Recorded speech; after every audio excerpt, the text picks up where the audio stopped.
So namaste, everybody. Welcome and thank you for joining me here on a busy on a busy weekend before Christmas. I know a lot of us will be very glad to see the back end of 2020. It has been quite a remarkable year, hasn't it? I think we could legitimately say that it's the best of times and the worst of times to poach something from Charles Dickens. But there was a lot of there was a lot of anticipation about having so many planets in their dignities off and on throughout 2020, both in the spring and in the fall, sort of centering around September 13th, when there were, I don't remember now, but 6 or 7 out of 9 planets in their happy place, as I so reverently but lightheartedly say. So. A lot of my clients have been coming to me saying, Charlotte, you said this was going to be a great year in terms of the evolution of human consciousness. And I still have to, I think this has actually happened. Yes, I am very sorry for the people that experienced pain and fear and loss. And there was tremendous amounts of that. There's no doubt about that. We had Saturn and Pluto and Ketu together at the beginning of 2020. So there was like a parallel universe of the best possible things that could happen. I get a lot of feedback from my clients about 2020 being one of the best years they've ever experienced. And then of course there's the flip side of that, which is been so devastating. But obviously 2021 will be better, we're thinking. I'll touch base on that in a moment. I did want to comment on the fact that I think it's pretty well established or well known that many contemporary Jyotishis consider the use of the outer planets, Uranus, Neptune, and Pluto. And as it happens, within a week or so, Pluto will be re-entering sidereal Capricorn. So this. I'm talking about 2021, but I also want to say that this is there might be some strange times before the end of 2020, even though we're getting through the worst of the virus crisis. But in late February 2020, I'm thinking it was around February 24th, the U.S. stock market collapsed precipitously, and to the degree that the New York Stock Exchange suspended trading. That just happened to be coincidentally the day that Pluto entered sidereal Capricorn. So that's about to recur again, I think right around December 30th.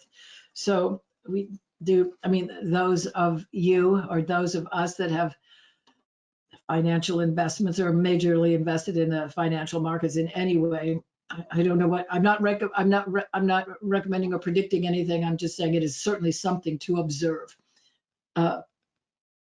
Pluto entering the sign, as I reference it, Capricorn is the sign of course, major business and societal foundations, or as the term was commonly used in the past, institutions which were too big to fail. Well, we will see how that works with Pluto in Capricorn. I'm not being negative. I'm saying, we must be aware of these things. This is our job, isn't it? So that's my original offering about Pluto entering Capricorn. Says that all bets are off in terms of the established traditions and business, especially business-related foundations. This is independent of the Jupiter-Saturn conjunction. So as I often ask my clients when I'm talking about this, stop me if I'm going too fast, or you want clarification, or I'm just offering this at the outset of our session as something that could be developed further with questions from you attendees. So I did veer off a little bit in my original intention, but my original intention was to remind you that Vedic astrology is not only for people that of the religions or the proclivities of the South Asian continent. And as a matter of fact, I think you can clearly see on the front of my office door You see those the three astrologers there on my office door. I have a beautiful collection of the three wise men, the ones who are more aptly termed in their true sense, three astrologers. So this is this season when you know, inadvertently, at least from the sidelines, the three astrologers they're out there in front of everybody's face in a certain way, at least, you know, at least here in America, in the United States. And I make the point that I think that some of you know that I've been practicing astrology for so long that when I first started practicing, it was actually illegal here I happen to live in the wild west of Arizona, and it was illegal to practice this sort of fortune telling here in Phoenix. I'm smiling because it's ludicrous. Of course, it didn't stop me from practicing astrology, but during those times, way back in the day, when people would send me letters saying, "Oh, you're practicing the work of the devil," or, I mean, really, I'm not exaggerating this. It made me laugh, but here's my response to that. Now I'm being serious. You know, Gaspar and Melchior and Balthazar, the three astrologers, are responsible for saving the course of Western civilization. Now, yes, anything that's Western civilization is beholden to Gaspar, Melchior, and Balthazar for not doing as they were told and going back to King Herod and revealing where the little baby Jesus was. Now that little story, this is from the Christian Bible, obviously, but you know, there's a few fine points to be made in this story, and I think that the three astrologers can be a model for us all. You know, when you see them, they're nicely dressed. They've got nice clothes. They're wealthy, and that they can bring gifts of gold and frankincense and myrrh, and you know, these are not cheap gifts. And they have nice rides. You know, they show up on camels with tassels and gold saddles, and I mean, these three astrologers are styling. Now, they're sometimes styled as the three kings, and they were highly respected. They were wealthy, cultured, educated, and they were following the star.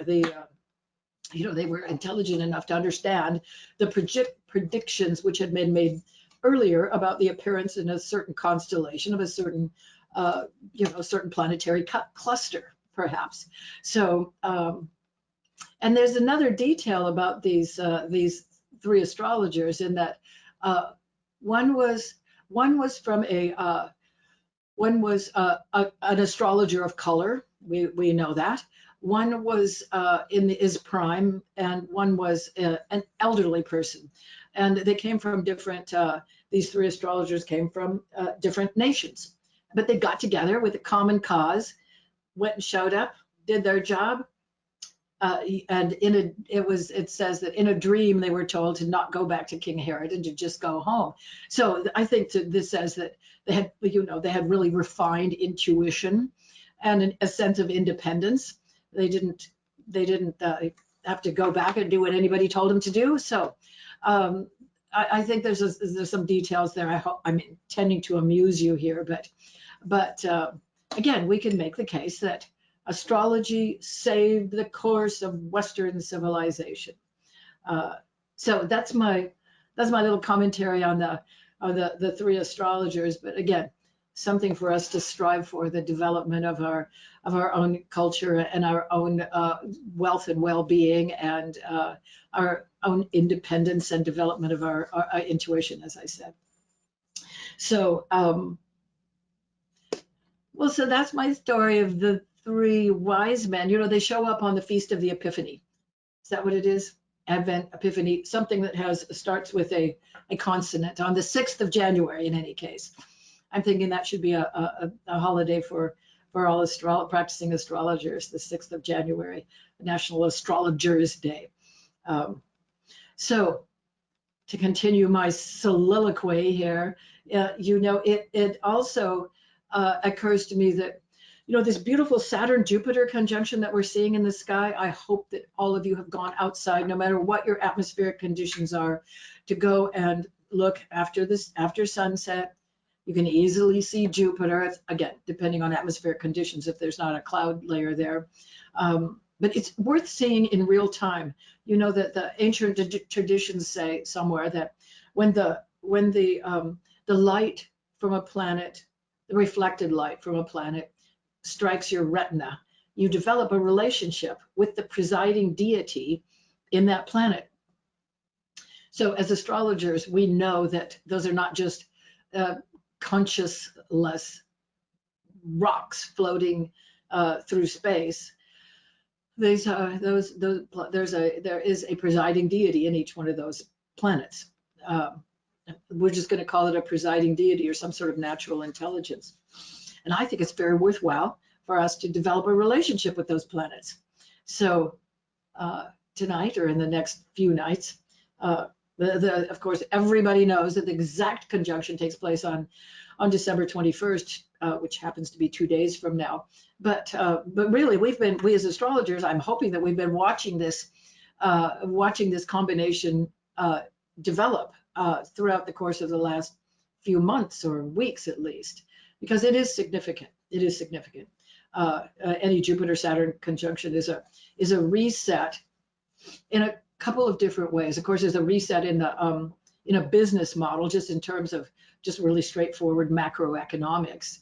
But I think that we can really use this conjunction as a rationale to reprioritize ourselves in some way, or reset our own moral or ethical compass in some way. Excuse me. After all, these are not just random events. What will be the future meaning of this conjunction? This will have an influence for the next 20 years.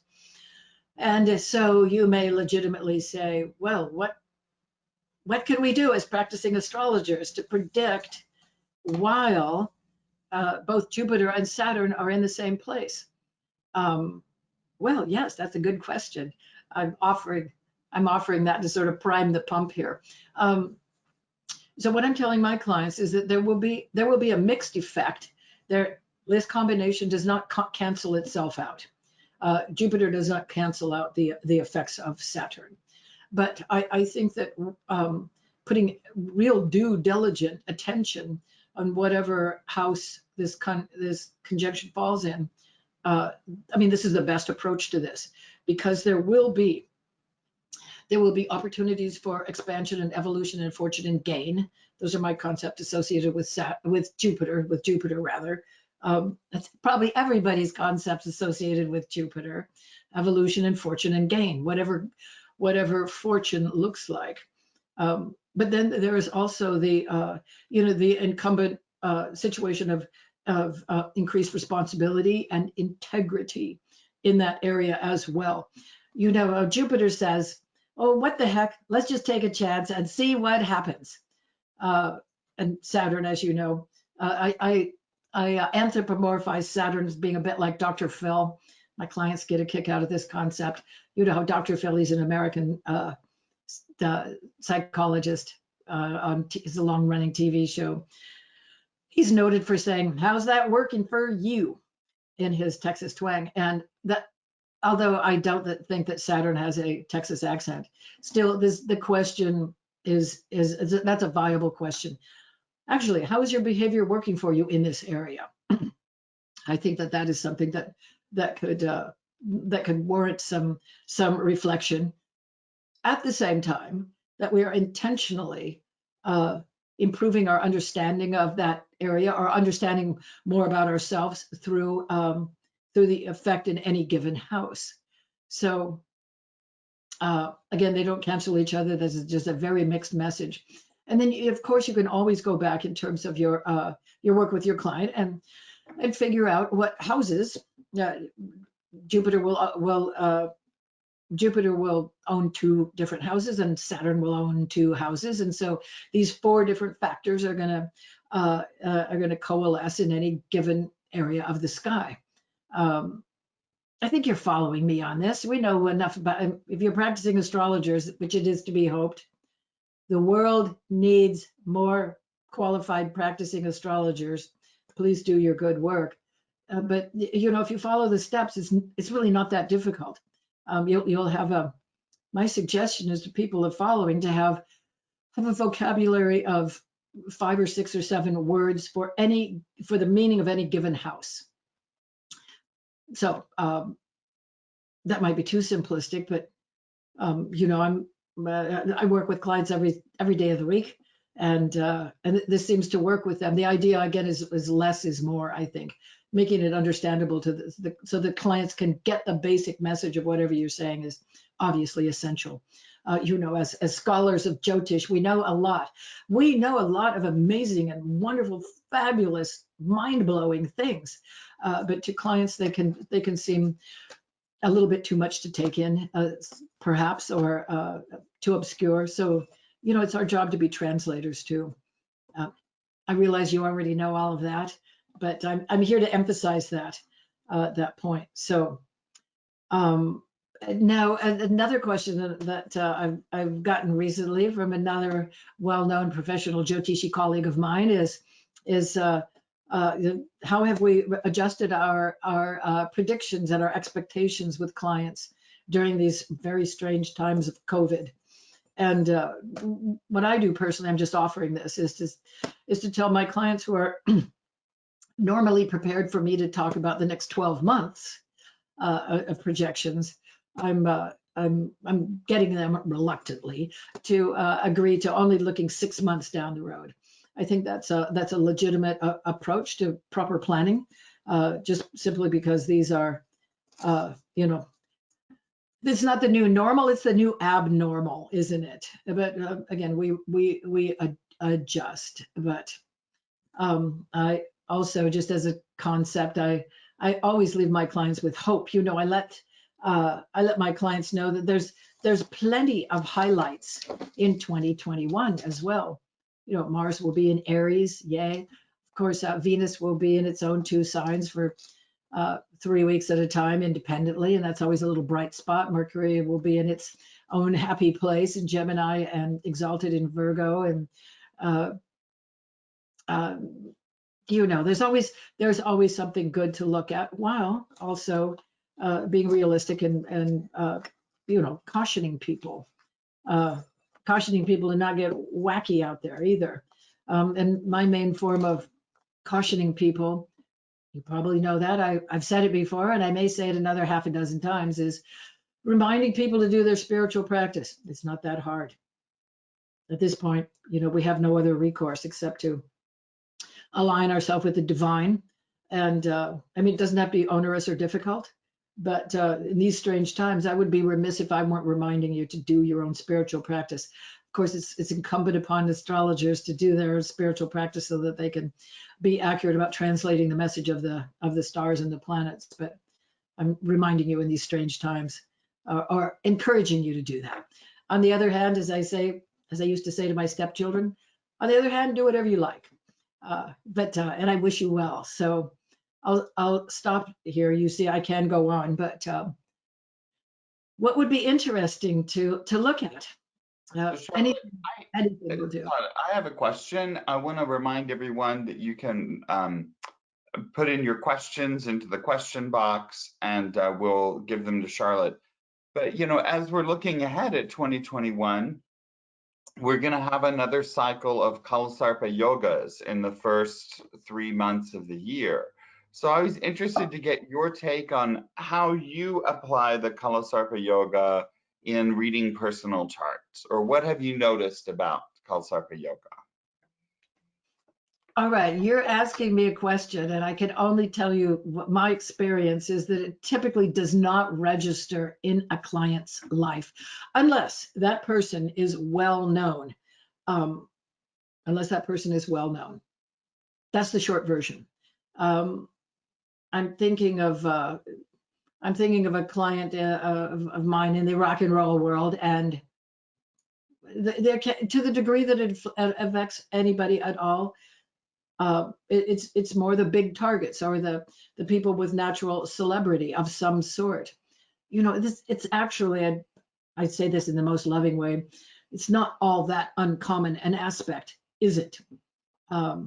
Really. And so, yes, I know that there'll be a Kalsarp yoga created in 2021, and it'll be broken intermittently by the moon and other planets. But I think, it's like eclipses, um, or as eclipses are. Yes, they're a measurable, very interesting, fascinating phenomenon. But they don't really operate in a person's chart unless under they only operate under specific conditions in a person's birth chart. Eclipses is what I'm talking about. I consider that to be, I mean, for obvious reasons, similar to Kalsarpa yoga. If a person has that in their chart, um, I mean, with their own due diligence and a million other factors included, could make them noteworthy in some way. Could be noteworthy for being unbalanced, or yeah. And there's, of course, we know there's several different versions or varieties of Kalsarpa yogas.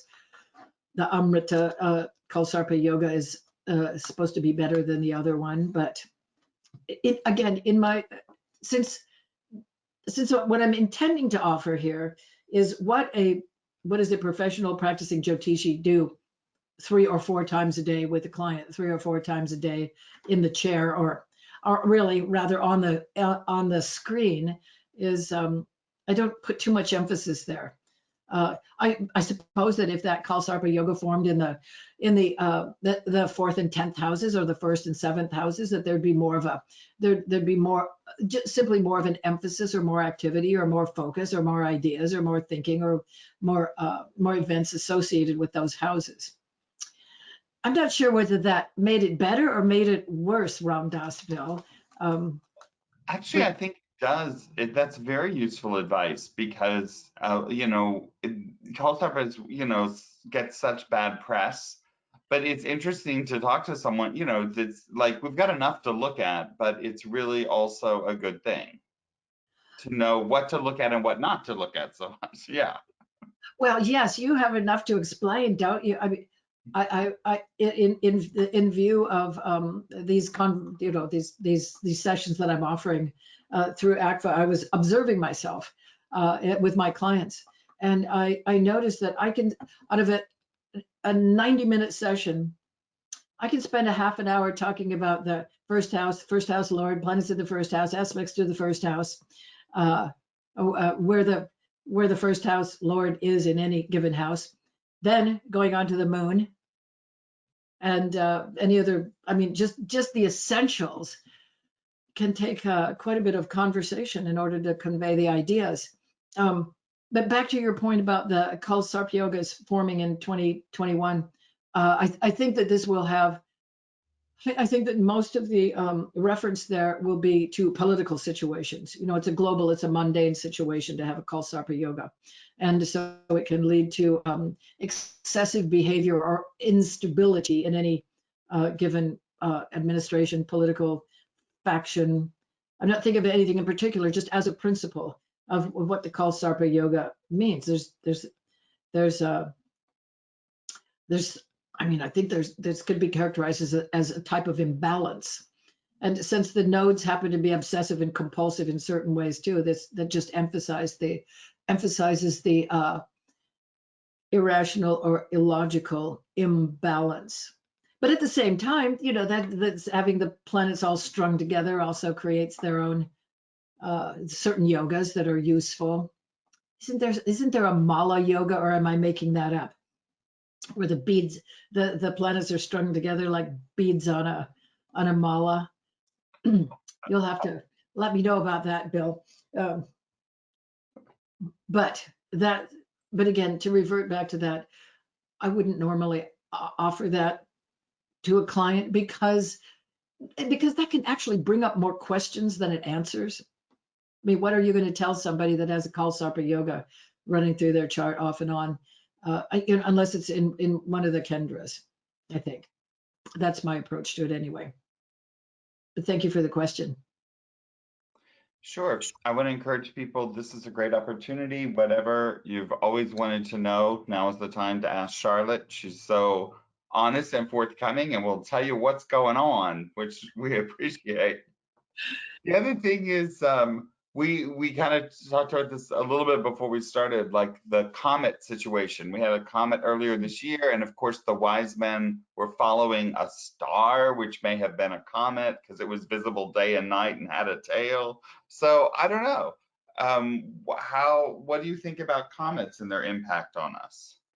Oh, I'm a big fan of comets. Um, Strange thing to say, but since you asked, and in Jyotish, they're called Ketu or Duma Ketu. Ketu means tail. We already know that. Been looking at Ketu, the planet, and Duma means what? Smoky, I think, a smoky tail. But yes, we were talking before we went on the air about. I just brought up the random idea that, there was a comet, a visible comet, in our within our solar system or nearby somewhere. Don't quote me on that. Um, visible to the naked eye within 2020. Just to add one more level of weirdness to a very weird year, and comet Neowise, and but that showed up. We kind of forgot about that. But I strongly believe that although the comet was not visible before COVID-19 emerged, comets are notorious for spreading pestilence or to bringing in just random influences from wherever they come from, deep space, outer space, random influences from outer space. I'm saying this in a lighthearted way, although I am serious about what I'm saying. But when a comet gets close enough to be able to see it with the naked eye, as I just mentioned, this is a special time and especially difficult for people in positions of power. And that comet was one of the wild cards that I used to predict that the regime change, at least in American politics, because yes, eclipses take people out, but comets also do the same thing. Same thing. So I'm certainly glad it wasn't Queen Elizabeth, but yes, comets. So were the three astrologers following a comet? Maybe. Sure, why not? Comet, cluster of planets, Saturn and Jupiter together with who knows what, also clustered together there. There's been a lot of research done on the Christmas star in the past, and since we don't have a firm date, there's of course there's a lot of speculation there. But it is interesting. It shows back to the Christmas star and/or a comet.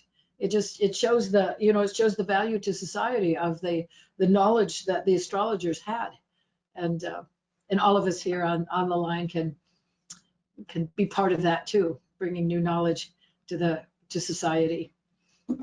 So, did we ramble on about that? We do have a question here. Cassandra is asking you to talk a little bit about the conjunction of so many planets in Capricorn in 2021. So we're going to have that stellium kind of everything moving through Capricorn early on. So what's your thoughts on that?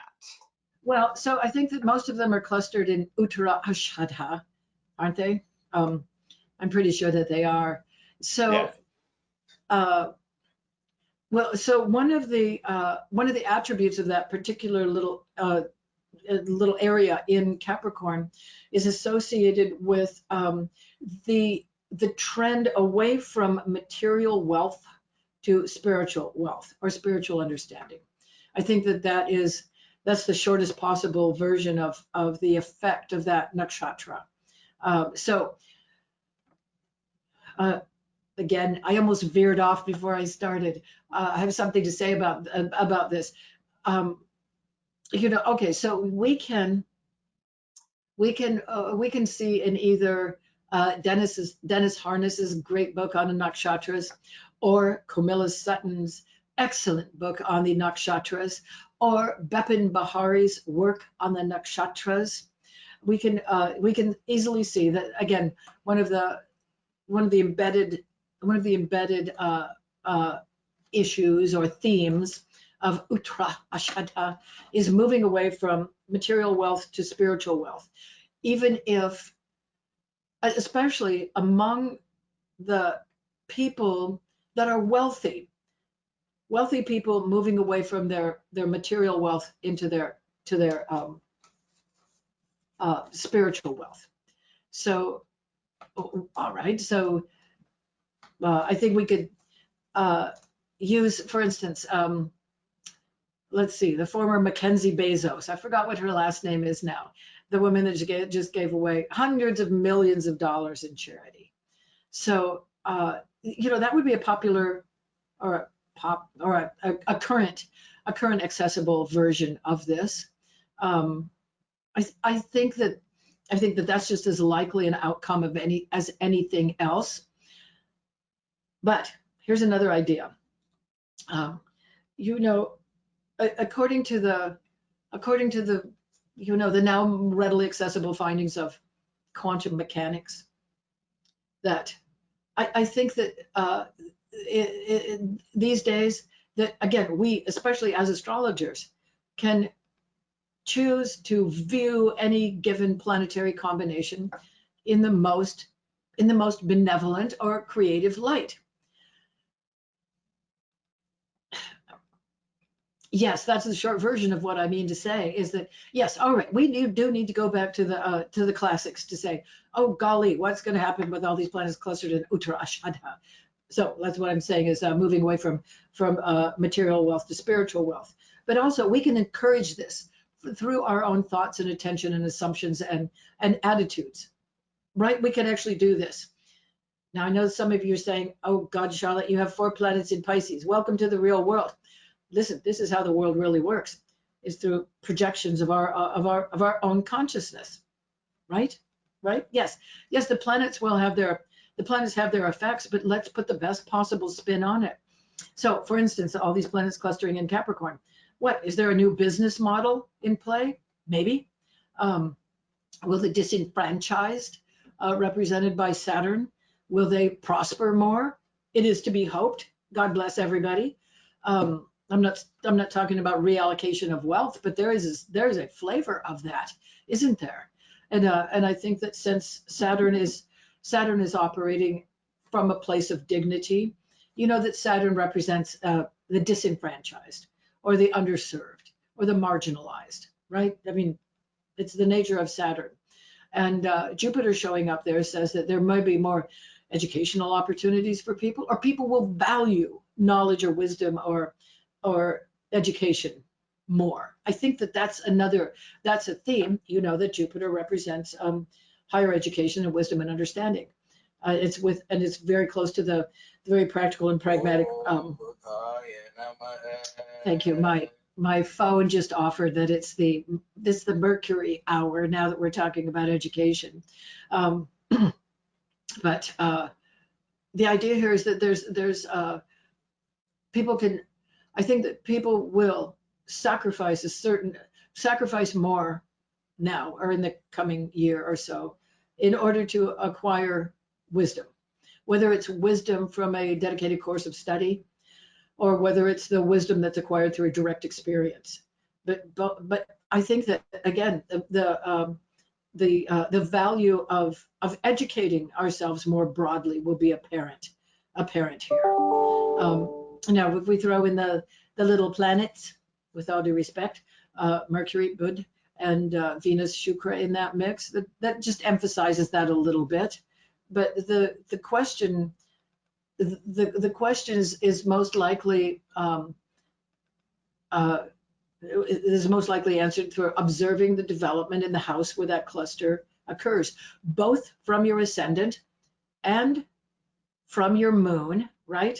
Look from your moon, or if your sun is the most powerful planet in your chart, from your sun sign. That actually works beautifully as well. God, I hope this makes sense. I hope that can be anywhere within a million miles of actually addressing the question. I think you did. I think you shared some really nice points on that. We have another question here, Okay. um, and they're asking about the part of fortune. And he says the part of fortune in a particular house, does it denote the wealth of the native in this lifetime? And can you expand on the part of fortune? Are we talking Jyotish here or Western astrology? Seriously. Um, I'm not familiar with the part of fortune, so well, I just know if you had come across it or not. well, sure. I used to be a Western astrologer long ago. Yes, pars fortunae. It's a mathematical calculation involving the sun and the moon. You know, the Jyotish has an equivalent of this, and the yogi points and the Avi Yoga points. I'll set that aside. You can figure that out for yourself. But the question about the part of fortune, no, there's much better ways to figure out where your wealth comes from, dear sincere questioner. So I wouldn't use that. I think that I'm developing a theme here. You know, with me, less is more. I mean, I have a hard enough time figuring out the things that I can see in front of my face, like what's the situation with this person's chart lord or their Mercury. So I would put that in a much lower level of ways to analyze a person's wealth factors. The first thing you would do is look at the second house and the second house lord uh, to um, to see how they can accumulate and save money, how they can save their movable assets. You know, the second house is the house of movable assets, dollars, euros, gold bullion, movable assets. And then you would legitimately look at the fifth house and situations with the fifth house lord and planets in the fifth house and aspects to the fifth house. And that's how a person is conditioned to take a calculated risk through their own creativity to earn money on an intermittent basis through commissions or through their own creativity, right? The fifth house. Of course, the fifth house is generally associated with Purva Punya, with past life credit. So, I mean, but that is an aside. And then you'd look at a person's eighth house, how their money comes from collaborating with other people, or how other people will give them their money, or money from unearned means through legacies or wills or partnership money.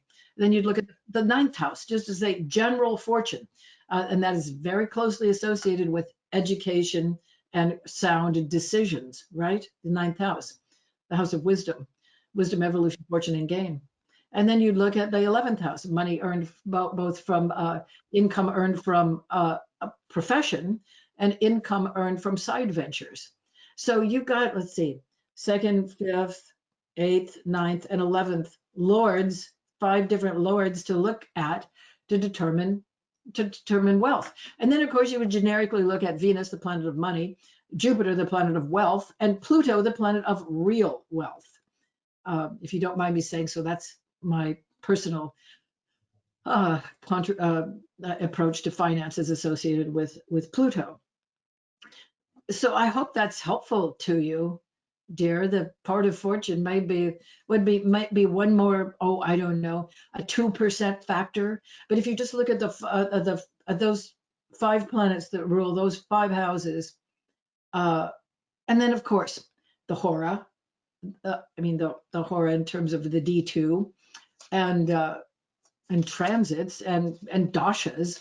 Is a person ever going to ever going to thrive during the period of their second house lord or their fifth house lord or their ninth house lord? Look at dashas to determine that. But I think that in the shortest possible amount of time, I've covered that concept of where I would look for wealth in a person's chart. Um, but Thank you. no, here's another thing. It's associated with this, and I heard this from Nalini Kanta Das. Does he just toss this off somewhere at a conference, probably at lunch, something when we were just relaxing? And I now use this. This is now my first go-to approach to analyzing a new client's chart. He simply said, look where the first house lord goes, the fifth house lord, and the ninth house lord. So if a person has the first house lord in the fifth house, or the fifth house lord in the first house, or ditto with the ninth, or the first, fifth, ninth house lord, that really contributes a lot of information about the general state of a person's comfort factor while they're on this planet. And if you already know that, well, excuse me, but it bears repeating. Did you already know that one, Bill? First, fifth, and ninth house lords, where they are? I'd never heard that formula, but I love Nalini because he can give you these pithy little things that you remember forever. And That's it makes total sense once you think of it, but it I does. never stopped to think of it that way. If they're strong and well placed, don't worry. Yeah, that's right. 159. Yeah, you're Yeah. fine. And then I know that when I'm looking at something like, I mean, whatever could be hairy in their chart, that's not a Jyotish dharma being hairy, but a difficult, complex, perhaps unpredictable or out of their sphere of influence, then I know that they're going to land on their feet because they have a good attitude, and and that is huge. Having a good attitude, as we well know, excuse me, is a huge part of their response to the planets. If we have a good attitude, we can deal with anything, right? Theoretically. Right. Yeah. So we've got a couple questions that have come in. The first one, they're asking, what app do you use on your phone to do the planetary hours? Oh, I'm glad you asked about this because this is the best $1.99 I ever spent on my phone. It is Hora, Hora, watch, Hora watch. And you set this to your location, and it just offers you the planetary hours. And this is a brilliant time management tool. I have to say, especially for, well, maybe I'm giving away too much here. I mean, I have a very busy schedule, but to the degree that I have some leisure time to figure out when to exercise or when to do something, exercise during the Mars Hora, if you can force yourself to do that. I think it's a great time management tool, and you learn a lot about astrology too with this. So Excellent. I I'm use the sure, same app. yeah, I'm a big fan So of it's this. also on Android. It's on iPhone, I guess, and Android. With that, I don't know. I've had it for so many years, I forgot how I found it, but it's really remarkably useful. And then also in the course of any given consultation, excuse me, it also serves as a nimitta. If well, I was a moment ago I was talking about education, and then my phone offers the mantra for Bud, and or if so that just reinforces that just a teensy bit. My clients get a kick out of that because they now know what I listen to. Or if I'm talking about the potential for a relationship and the Venus mantra is offered, we know what to do there. So Great. yeah. So the next question we have, let me see here, is about Mahadashas. Does the Lord presiding over the Mahadasha, for example, in Saturn Mahadasha, will Saturn attack its enemy planets, say the sun, on their themes in a person's life?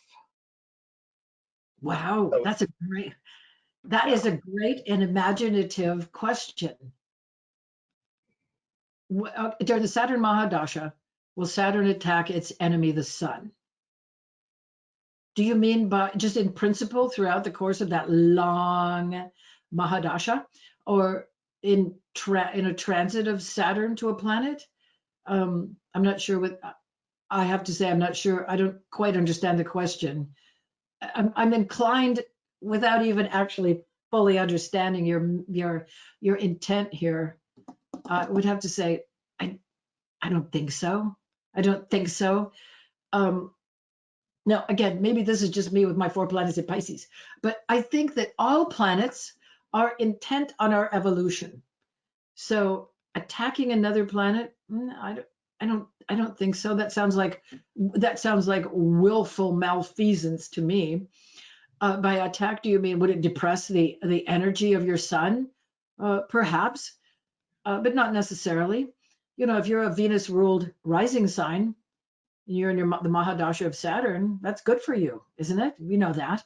Yes, there will be hard work and application and deferred gratification, perhaps, but I mean it's neither bad nor good. So I'm sort of sidestepping that question I don't know. You can email me later and let me know what you're actually looking for. Okay. The second question she sent in is about the Navamsha chart. And she said that she remembers you saying something about it gets activated after age of 48.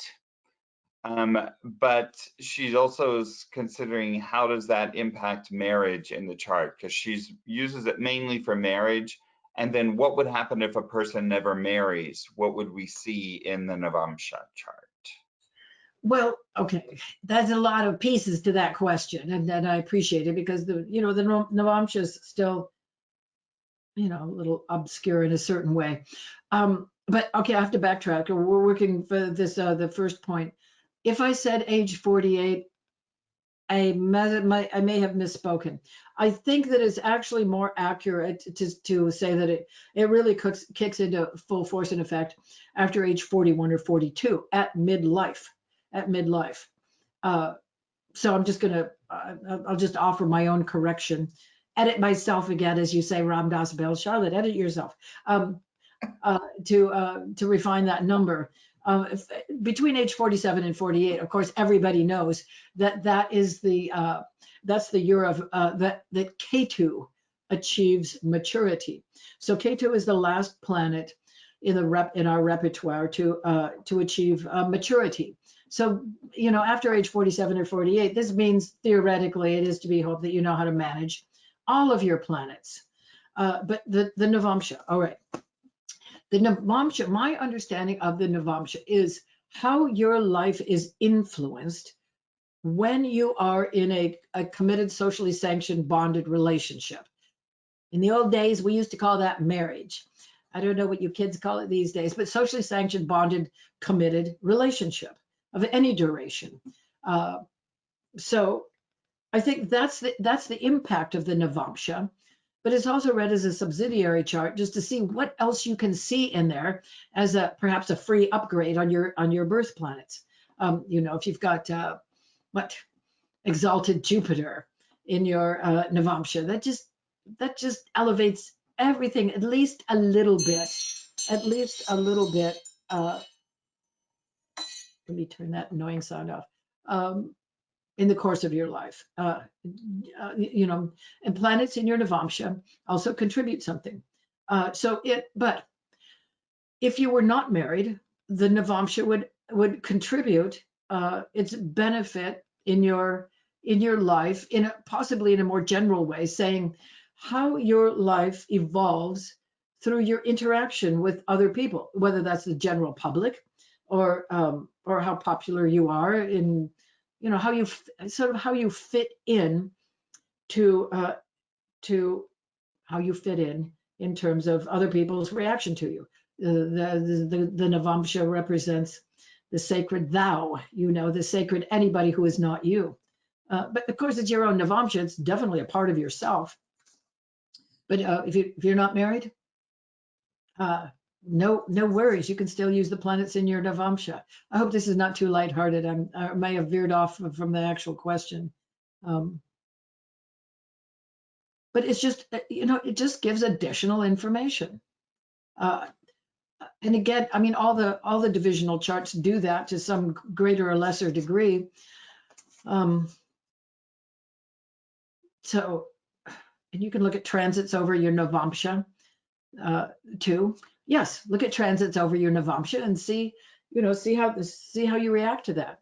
If you're not married, your Navamsha still works because you still have to deal with other people, don't you? I think that's the sort of the larger reference, dealing with other people, especially your significant other. If there's no significant other, everybody else is significant. That's my take on that question. Thank you for asking it. Thank you, Charlotte. So it looks like we're winding down here a little bit. I'll give everyone a couple minutes if you have a last minute thing to send in. We appreciate that. But of course, Charlotte, as always, it's so great to hear you talk about this stuff. And the thing I picked up today that you kind of dropped and we went right by was obsessive compulsive for the nodes. I think that's brilliant. So would you like to expand on that a little bit as kind of our closing out for today? Yeah, sure. So yes. So when again, my complete orientation is toward reducing these very complex planetary energies to something that's immediately useful to my client, or you at this point. And that's associated with, excuse me, the nodes. I tell my clients that these are very, very powerful resonant points in space. They move quite slowly where they're occupying any given house or planetary contact. It says that I advise my clients to be extra due diligent in a very objective way about major decisions that they make when either Rahu or Ketu are active, because excuse me, these planets are, I say that they're not illogical, it's that they're not logical. They're not irrational, they're just not rational. And they're activating a certain part of your unconscious mind. That's what is that, an influence left over from a previous lifetime? Okay, some of my clients really like to hear about previous lifetime influences, or I have to be delicate about that, of course. Or else both Rahu and Ketu activate pre-conscious impulses that are pre-embedded in you, and you may act out unconsciously based on a not logical or not rational or not objectively conscious area. That's why the nodes are so tricky, aren't they? Now, everybody knows that Rahu is obsessive in terms of acquisition or constant craving. To paraphrase K.D. Lang, Rahu is constant craving, and perhaps the insatiable craving for any given thing. Insatiability is associated with Rahu, isn't it? I mean, those are pretty straightforward concepts, and they work. So for instance, just as a practical matter, it's this impresses my clients. If I see Rahu in the 9th house, I can easily say, "Oh, you must have quite a wonderful library," and they're just so delighted with that piece of information. Yes, how could you tell? Well, because you have a constant craving for higher knowledge. I'm assuming that to relate to a library. Or in that case, if and then Ketu it's the same story, but Ketu is even more mysterious, isn't it? Because you can typically see the effects of Ketu. So, for instance, using that example of just randomly Ketu in the 9th house, you can see yourself, spending your money on Amazon or half-price books or whatever that is. But then when Ketu obviously occupies the opposite point in the 3rd house, there's a certain level of, as I so delicately say, cluelessness. Ketu is cluelessness, or just does not understand. Do they not want to understand? Maybe that's just too much information, maybe, or they're just not interested in wherever Ketu falls. That creates real anomalies. This is what I tell my clients too, that Rahu and Ketu represent anomalies of any sort. Anomalies of any sort.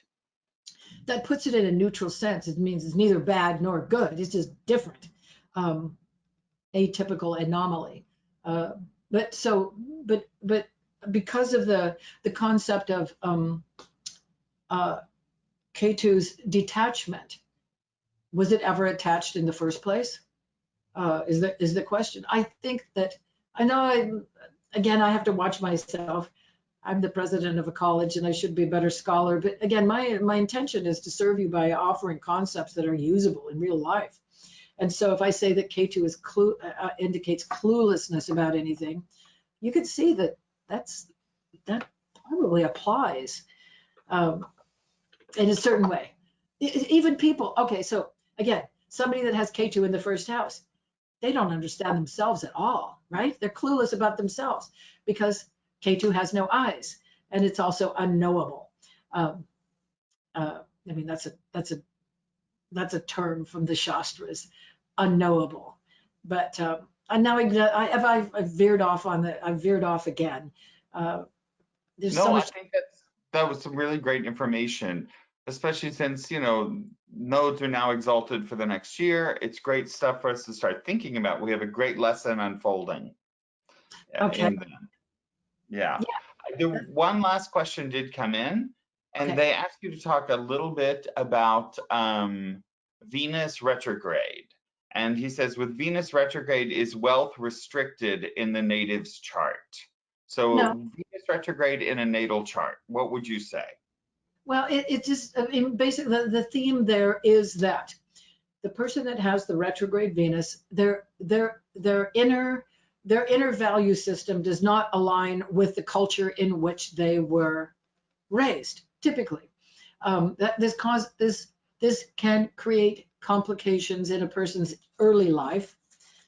But I don't. It doesn't necessarily have to do with wealth. It has more. It points toward what do you value. I mean, for you, what does money represent? Freedom, or security. I mean, you have to define that for yourself. And the beauty of having Venus retrograde is that you can, if once you become comfortable with having your Venus retrograde, that would be during, presumably during the year that Venus matures, which is between age 24 and at 25, then I think that you would be just more comfortable by, you know, marching to the beat of your own drummer, or something along those lines, or being true to your own value system, whether that's culturally, socially, or culturally acceptable. Um, and I do want to say, do not judge yourself for having a retrograde, any planet retrograde. It's a natural phenomenon. It says that you may struggle a little bit more in defining. The key is that you're defining your own inner value system. It doesn't have anything to do with the outside world. Once you can define your own levels of, first of all, self-esteem, which is sometimes a little bit messed up with Venus retrograde, because again, you're interested in things that nobody else is interested in, and things that other people are interested in, you just don't care at all about. So there's a little cognitive dissonance associated with that until you get more real life experience. But no, I don't think that would impact wealth. There's a lot of other different factors to analyze associated with that. But I would also say, if the question is associated with lack of wealth, that again, this is what I say to my clients too: create your vision of wealth for yourself. These planets are not puppet masters. The planets are not your puppet masters. If you intend wealth, act that way. Keep that vision for yourself. Project that from your third eye, and the planets will follow along. There. Yes, I said it out loud. There you go. Thank you. Actually, I have Venus retrograde in my chart, and I think what you're saying is dead on. Oh. This is how a little Methodist boy from Dallas, Texas, ended up being a Jyotishi living in New York and Seattle, and you know, my family, they love me, but they all look at me like, this one just, you know, has different things going on. So it's Yeah. very true. It's like what you desire. I was thinking Venus's desire. Your desires are going to be different from the traditional stuff around you. Yeah. Yeah. Yes. What you value has, I mean, this is from, again, be comfortable with the self-reference of your value system. Yes. Well, I'm glad. Right. You're very kind. It was Ram Dass. Thank you for your encouragement. Well, So, thank you so much for sharing with us today. So I think we're going to go ahead and close out now. okay. Well, thank you everybody for your contribution of your time to see what random thing I have to say today. And I send you off with my very best wishes for success in your studies, and stay safe and well, and follow your star. So until next time, bye bye.